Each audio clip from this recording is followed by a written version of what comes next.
Very short answer type questions आपके चल रहे थे। इनमें अगला क्वेश्चन है,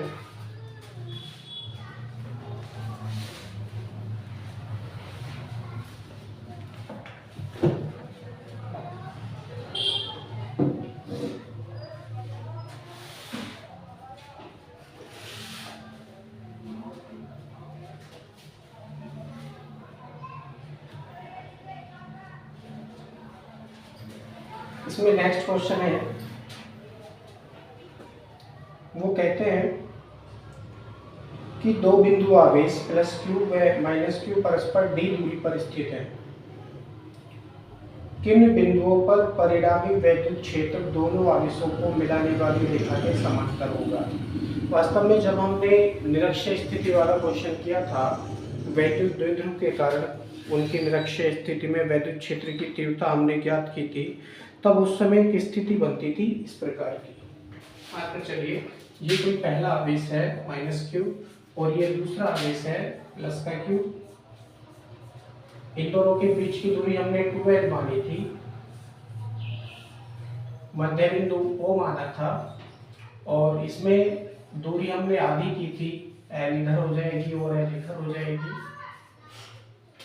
बिंदु नाम दे दो आप, इसको A नाम दे दो, इसको B नाम दे दो। तो क्वेश्चन में वो कहते हैं कि दो बिंदु आवेश प्लस क्यू और माइनस क्यू परस्पर d दूरी पर स्थित है। किन बिंदुओं पर परिणामी वैद्युत क्षेत्र दोनों आवेशों को मिलाने वाली रेखा के समांतर होगा। हाँ जी, अक्षीय निरक्षीय स्थिति में ये संभव है, अक्षीय स्थिति में यह बिल्कुल भी संभव नहीं है। तो यहाँ पर जो डिस्टेंस दी है तो हम अकॉर्डिंग टू क्वेश्चन डिस्टेंस लिखेंगे। अकॉर्डिंग टू क्वेश्चन जो दे रखा है वही डिस्टेंस हम लिखेंगे। तो डी डिस्टेंस दी है इन्होंने, तो बीच की जो डिस्टेंस है उसको डी ही लिखेंगे। मध्य बिंदु O है तो आधी दूरी इधर अर्थात dy2 इधर हो जाएगी और dy2 इधर हो जाएगी। अब इनका जो मध्य बिंदु है यहाँ से ऊपर की ओर या नीचे की ओर भी आप मान सकते हो, नो प्रॉब्लम। ऊपर की ओर बिंदु P आप बना सकते हो। यहाँ पर मान लीजिए बिंदु P है तो यहाँ पर वैद्युत क्षेत्र की तीव्रता समांतर है। बिंदु A पर जो माइनस क्यू का आवेश है, अब इसको मिला दीजिए इन दोनों रेखाओं को। बिंदु आवेश माइनस क्यू के कारण उत्पन्न होने वाली वैद्युत क्षेत्र की तीव्रता नीचे की तरफ होगी, अर्थात इसको नाम दे सकते हैं आप E1 करके। और बिंदु B पर उत्पन्न बिंदु आवेश प्लस B,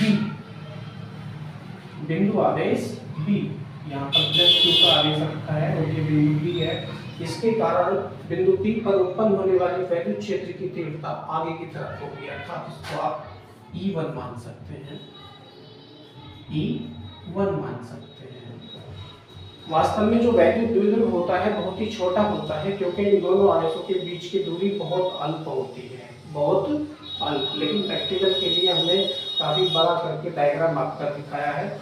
जब इन दोनों आवेशों के बीच की दूरी बहुत कम होगी, बहुत कम होगी, तो ये जो E1 ऊपर की तरफ E2 नीचे की तरफ आपको जाता हुआ प्रतीत हो रहा है, ये बिल्कुल समांतर जाता हुआ उस समय प्रतीत होगा, अर्थात निरक्षीय स्थिति में वैद्युत द्विध्रुव की निरक्षीय स्थिति में निरक्षीय स्थिति में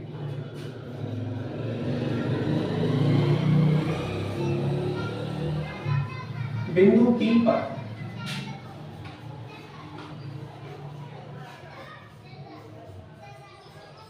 तीव्रताएं कौन कौन सी तीव्रताएं? E1 व E2 समांतर होंगी, परस्पर समांतर होंगी। कारण हमने बता ही दिया है, एक बार फिर सुन लीजिए।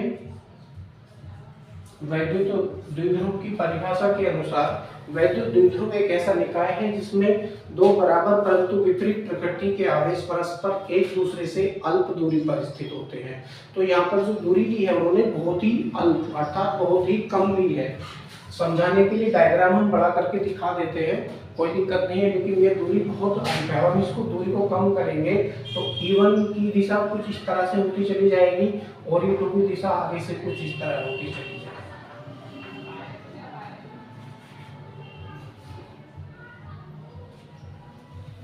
तब E1 व E2 परस्पर समांतर होंगे।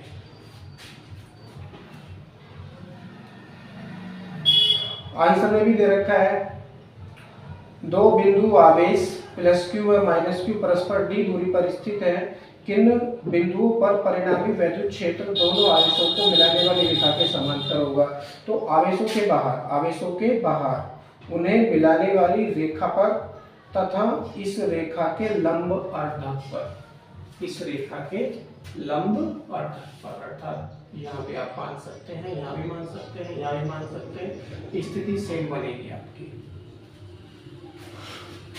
नेक्स्ट क्वेश्चन में वो कहते हैं एक बिंदु आवेश से दूर जाने पर आवेश के कारण उत्पन्न वैद्युत क्षेत्र घटता जाता है। बिल्कुल सही बात है, वैद्युत क्षेत्र घटता जाता है जैसे जैसे बिंदु आवेश से दूरी बढ़ती जाती है वैसे वैसे वैद्युत क्षेत्र की तीव्रता घटती जाती है। बिल्कुल सही लिखा है इसमें, अर्थात बिंदु आवेश के कारण उत्पन्न होने वाली तीव्रता का फॉर्मूला होता है जी वो E = 1/4 pi epsilon 0 into Q upon r²। तो यहाँ पर केवल डिस्टेंस के ही पदों में हम कर रहे हैं तो E प्रोपोर्शनल 1/r² हो जाएगा। ये है बिंदु आवेश के कारण, बिंदु आवेश के कारण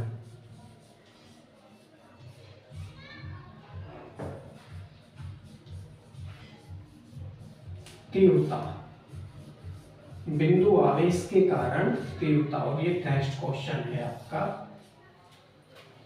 बिंदु आवेश के कारण उत्पन्न होने वाली तीव्रता शॉर्ट में लिखा मैंने E प्रोपोर्शनल 1/r² के क्रम में घटती बढ़ती है। जैसे जैसे बिंदु आवेश से हम दूर चले जाते हैं वैसे वैसे वहां पर वैद्युत क्षेत्र की तीव्रता उसी अनुपात में कम होती रहती है।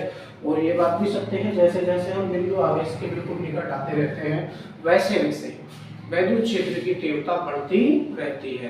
अब आगे क्वेश्चन में दिया है उन्होंने, यही बात एक लघु वैद्युत द्विध्रुव के लिए भी सत्य है। क्या दोनों में वैद्युत क्षेत्र समान दर से घटता है? बिल्कुल नहीं घटेगा। वैद्युत द्विध्रुव के कारण किसी बिंदु पर उत्पन्न होने वाली तीव्रता चाहे वो अक्षीय स्थिति में हो अथवा निरक्षीय स्थिति में हो, तो दूरी का जो संबंध होता है वो होता है E प्रोपोर्शनल 1/r², 3 r की पावर 3, स्क्वायर नहीं आता है इसमें, E प्रोपोर्शनल 1/r⁴ ये संबंध बनेगा।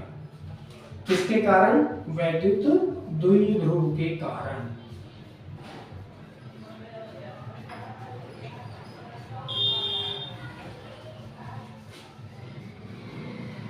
वैद्युत द्विध्रुव के कारण तीव्रता का। ध्यान से देखेंगे, बिंदु आवेश के कारण उत्पन्न होने वाली तीव्रता का जो सूत्र है उसमें r² होता है और द्विध्रुव के कारण उत्पन्न होने वाली तीव्रता में r⁴ होता है।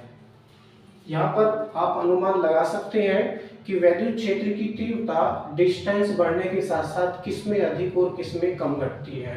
तो जो हमारा वैद्युत द्विध्रुव है यहाँ पर r⁴ है, r⁴ है। आप इसको ऐसे भी कर सकते हैं, मान लीजिए, माना r⁴ 2 मीटर मान लेते हैं, r⁴ 2 मीटर मान लेते हैं, तो E प्रोपोर्शनल क्या होगा 1/r, और r⁴ है यहाँ पर 2, तो 2 रखिए, 2⁴ 2 हो जाएगा और यहाँ पर भी 2 रखिए क्योंकि हमने r⁴ को 2 माना है, 1/2 हो जाएगा। आगे आप इसको सॉल्व करेंगे तो हो जाएगा E प्रोपोर्शनल 1/2 4, यानी 2 दूनी 4, E प्रोपोर्शनल 1/4 बनेगा और यहाँ पर क्या बनेगा जी ई प्रपोर्शनल 1/2 और 4 दूनी 8, क्योंकि ये r की पावर 3 है। 2 दूनी 4 और 4 दूनी 8। अब यहाँ पर आप देख सकते हैं दोनों में कितना अंतर है। यहाँ पे 1/4 हो जाती है और यहाँ पर 1/8 हो जाती है। अर्थात जिसका जो हर होता है, हर भिन्न में क्या होता है जी, ऊपर वाला का होता है अंश और नीचे वाला होता है हर, गणित के अनुसार। तो यहाँ पर जो भिन्न बन रही है 1/8 वाली, इसमें ऊपर का अंक है अंश और नीचे वाला होता है हर।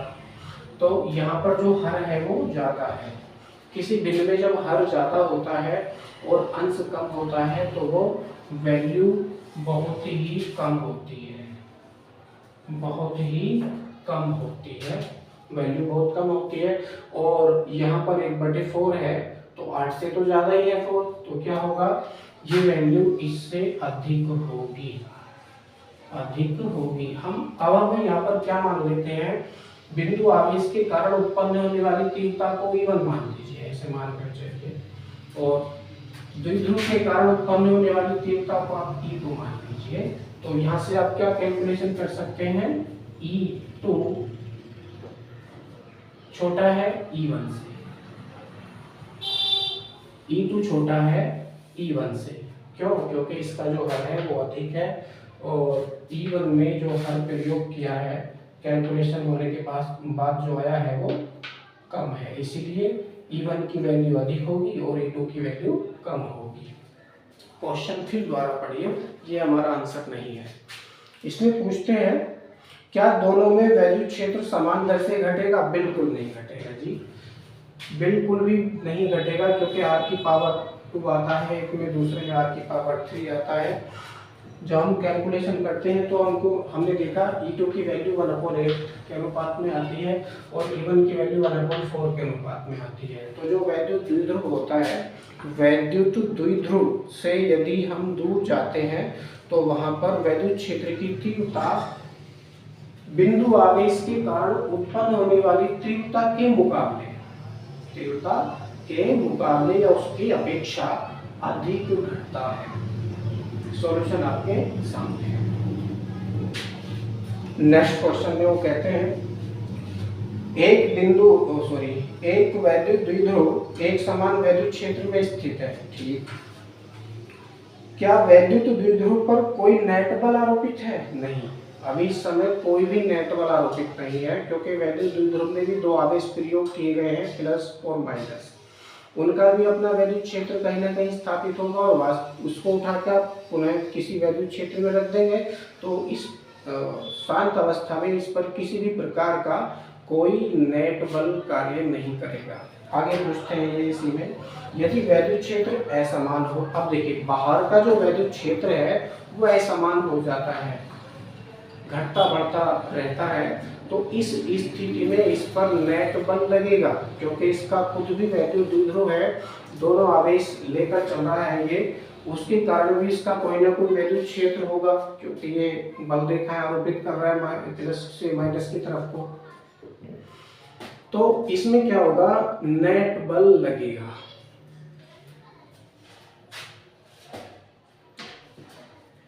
एक वैद्युत द्विध्रुव एक समान वैद्युत क्षेत्र में इस प्रकार स्थित है कि इसका घूर्ण P वैद्युत द्विध्रुव की दिशा में संरेखित है। अच्छा, जिस तरफ को वैद्युत क्षेत्र की दिशा है उसी तरफ वैद्युत द्विध्रुव की दिशा है।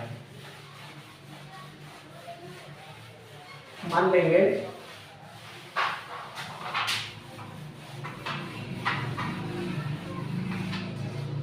वैद्युत क्षेत्र की दिशा भी इधर ही है और P की दिशा भी इधर ही है, एक ही दिशा में संरेखित है ना, एक ही दिशा में रखे हैं दोनों वैद्युत क्षेत्र।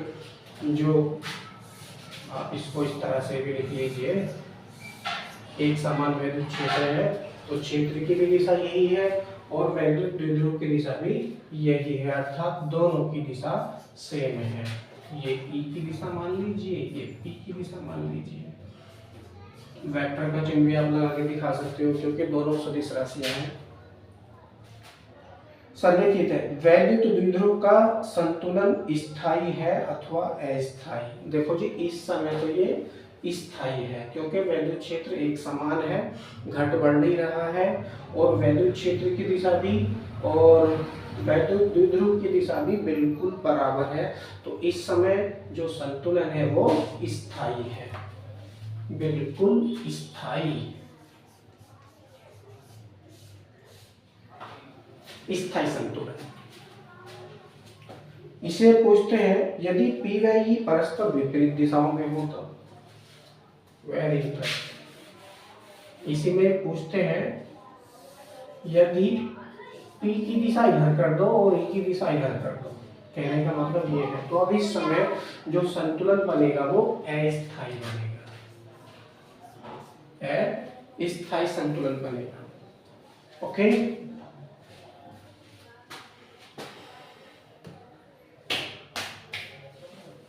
नेक्स्ट क्वेश्चन है, एक वैद्युत द्विध्रुव को असमान वैद्युत क्षेत्र के समांतर तथा अभिलंबवत रखा जाता है। वैद्युत द्विध्रुव की गति की विवेचना कीजिए। एक वैद्युत द्विध्रुव को असमान वैद्युत क्षेत्र के, अब देखिए बिल्कुल असमान वैद्युत क्षेत्र है, अलग अलग बिंदुओं पर ये घटता जा रहा है, ठीक है। तो उसमें क्या बनेगा, पहले वो कहते हैं कि वैद्युत द्विध्रुव को वैद्युत क्षेत्र के समांतर, और दूसरे में कहते हैं अभिलंबवत रखा जाता है। तब वैद्युत द्विध्रुव की गति की विवेचना कीजिए। देखिए, जब यहाँ पर वैद्युत क्षेत्र की तीव्रता घट रही है अथवा बढ़ रही है अथवा असमान वैद्युत क्षेत्र है, तो इसमें यदि हम कोई भी वैद्युत द्विध्रुव रखेंगे या छोड़ेंगे तो वो गति करने लगेगा। पहले क्वेश्चन में बता रहे हैं वैद्युत द्विध्रुव पर एक परिणामी बल लगेगा जिससे यह परिणामी बल की दिशा में गति करेगा। नेक्स्ट सेकंड में कहते हैं वैद्युत द्विध्रुव पर एक बलयुग्म तथा एक बल लगेगा, इससे इसमें स्थानांतरीय व घूर्णन दोनों प्रकार की गतियां हो जाएंगी। ओके, और जितनी अधिक मात्रा में वैद्युत क्षेत्र बढ़ेगा, वैद्युत द्विध्रुव की घूर्णन गति भी उतनी ही तेज हो जाएगी। नेक्स्ट है जी, दो बिंदु आवेशों के बीच उन्हें मिलाने वाली रेखा के किसी बिंदु पर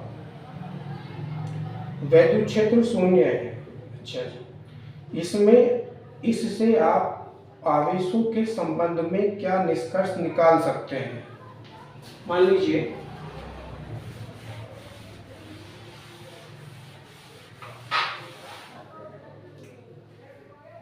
पहला आवेश ये हो सकता है और दूसरा आवेश ये हो सकता है। इसको बिंदु आप बी नाम दे दो, ये कोई आप ये मान सकते हो। इसको ए नाम दे दो, इसको बी नाम दे दो। इन दोनों को मिलाने वाली रेखा ये है और जिसकी दूरी आर मानते आ रहे हैं, तो यहाँ पर भी आप आर ही मानिए। वो कहते हैं दो आवेशों को मिलाने वाली रेखा के किसी बिंदु पर वैद्युत क्षेत्र की तीव्रता शून्य है। मान लेंगे यहाँ पर जो वैद्युत क्षेत्र है वो शून्य हो जाता है। इस बिंदु को नाम दे दीजिए आप, पी नाम दे दो। बिंदु पी पर वैद्युत क्षेत्र की तीव्रता 0 हो जाती है। तो वो कहते हैं आवेशों के संबंध में क्या निष्कर्ष आप निकालेंगे। तो ध्यान देंगे यहाँ पर पहला आवेश है, उससे बल रेखाएं निकल रही हैं और बिंदु P से पहले ही समाप्त हो जाती है। ठीक उसी प्रकार से जो बिंदु P पर रखा हुआ आवेश है उससे भी बल रेखाएं निकल रही हैं और बिंदु P पर पहुंचने से पहले ही ये समाप्त हो रही है, जिसके कारण बिंदु P पर वैद्युत क्षेत्र की तीव्रता 0 हो जाती है। तो इसका निष्कर्ष ये निकलेगा कि यह युग्म सजातीय है। यह युग्म सजातीय है।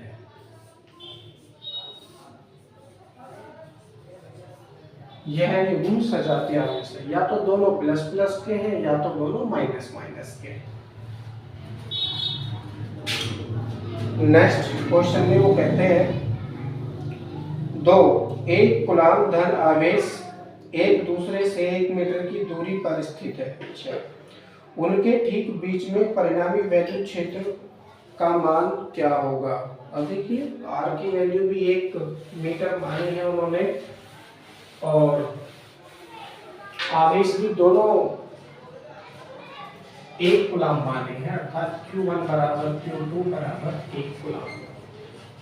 डिस्टेंस दी है उन्होंने R इक्वल टू 1 मीटर। वो कहते हैं कि इनके मध्य बिंदु पर, इनको मिलाने वाली रेखा के मध्य बिंदु पर, इसको नाम दे दीजिए आप A, इसको नाम दे दीजिए आप B, इसको नाम दे दीजिए आप B, इसको आप नाम Q1 रख लो, इस पर Q2 रख लो। बीच की जो दूरी है वो R है, अर्थात 1 मीटर उन्होंने दे रखी है। इसमें कहते हैं कि इनके ठीक बीच में परिणामी वैद्युत क्षेत्र का मान क्या होगा। बीच में मानकर चलिए ये बिंदु बनता है आपका P, यहाँ पर पूछते हैं ये परिणामी वैद्युत क्षेत्र की तीव्रता। अब यहाँ पर दो आवेश उन्होंने प्रयोग किए हैं। पहले आवेश के कारण उत्पन्न होने वाली वैद्युत क्षेत्र की दिशा, वैद्युत क्षेत्र की दिशा आगे की तरफ होगी, अर्थात E1 की दिशा आगे की तरफ होगी और बिंदु आवेश B के कारण उत्पन्न होने वाली वैद्युत क्षेत्र की दिशा पीछे की तरफ होगी। E2 करके आप लिख सकते हो, सदिश राशियां हैं तो आप इनके ऊपर तीर का चिन्ह भी लगा के दिखा सकते हो। E1 और E2 दोनों की दिशाएं अपोजिट हैं। E1 और E2 दोनों की दिशाएं अपोजिट हैं। आप इसको ऐसे समझिए, E1 की दिशा तो इस तरफ हो जाएगी और जो आपका E2 है उसकी दिशा पीछे की तरफ हो जाएगी। कुछ इस तरह से ये आकृति आपको प्राप्त होगी। अब क्या होगा, मध्य बिंदु पर हम परिणामी वैद्युत क्षेत्र की तीव्रता ज्ञात कर रहे हैं तो E equal to E1 minus E2, E equal to E1 minus E2, जो कि दोनों ही वैल्यू बिल्कुल बराबर है। इस समय आवेश भी बराबर है, दूरी भी बराबर है दोनों की, तो क्या होगा जी, लेकिन दिशाएं अपोजिट है, दिशाएं अपोजिट है। तो क्या करेंगे, E इक्वल टू, आप यहाँ को प्लस कर लीजिए, निकाल लीजिए आप, लेकिन फॉर्मूला तो फिर भी हमको यही प्रयोग करना है, E1 माइनस E2 वाला। E1 और E2 दोनों ही बिल्कुल बराबर है तो क्या रखेंगे आप, E1 माइनस E2 के स्थान पर भी E1, और क्या होगा, ये कट जाएंगे। कैलकुलेशन करो या मत करो, ये वैल्यू 0 आपको प्राप्त होगी। अर्थात इनका जो मध्य बिंदु है इस पर किसी भी प्रकार का कोई वैद्युत क्षेत्र उपस्थित नहीं है।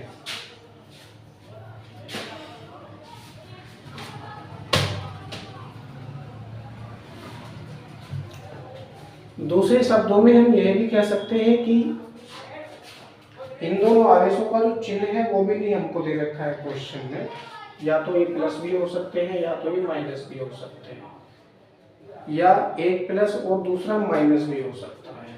तो केवल दिशाएं ही परिवर्तित होंगी। मानकर चलो दोनों आवेश सजातीय हैं,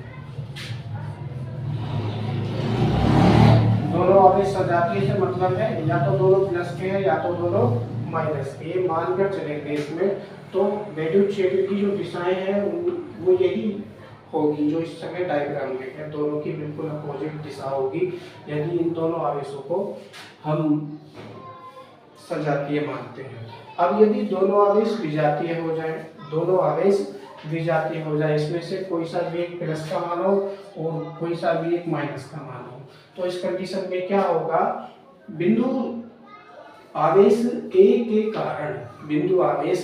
A के कारण उत्पन्न होने वाली वैद्युत क्षेत्र की दिशा इसी की ही तरफ होगी, अर्थात E1 की दिशा इसी की ही तरफ होगी, और बिंदु आवेश B के कारण उत्पन्न होने वाली वैद्युत क्षेत्र की दिशा इसके अपोजिट होगी, अर्थात E2 की दिशा भी इसी की ही तरफ होगी। अब परिणामी वैद्युत क्षेत्र क्या होगा? परिणामी वैद्युत क्षेत्र होगा E1 plus E2, E1 plus E2। इस तरह से आप इसको कर सकते हैं, लेकिन कोई सा भी हमें कोई सा भी नहीं माना है, कैलकुलेशन करेंगे माइनस करेंगे तो ये वैल्यू 0 आ जाएगी।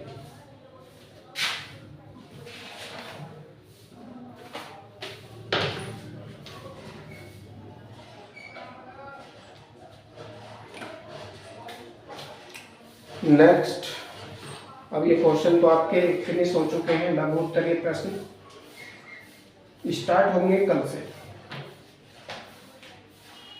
आई होप आपने समझा होगा, नहीं समझाएगा तो वीडियो को आगे पीछे करके आप देख सकते हैं। वीडियो अच्छी लगती है तो इसे लाइक करें, सब्सक्राइब करें और अपने फ्रेंड सर्कल में इसको शेयर करें। अधिक से अधिक व्यूज़ बढ़ाएं, अधिक से अधिक वीडियो को देखें। और जब वीडियो आप देख रहे हैं तो ना केवल वीडियो को देखें बल्कि कैलकुलेशन भी करने के लिए आप रफ कॉपी भी लेकर बैठे। जो चीज़ समझ में नहीं आती है तो आप खुद से कैलकुलेशन भी करें। तो इससे क्या होगा, बहुत अच्छे से आप समझेंगे और जो आपके परीक्षा में नंबर कटने वाले हैं वो नहीं कटेंगे। Thank you.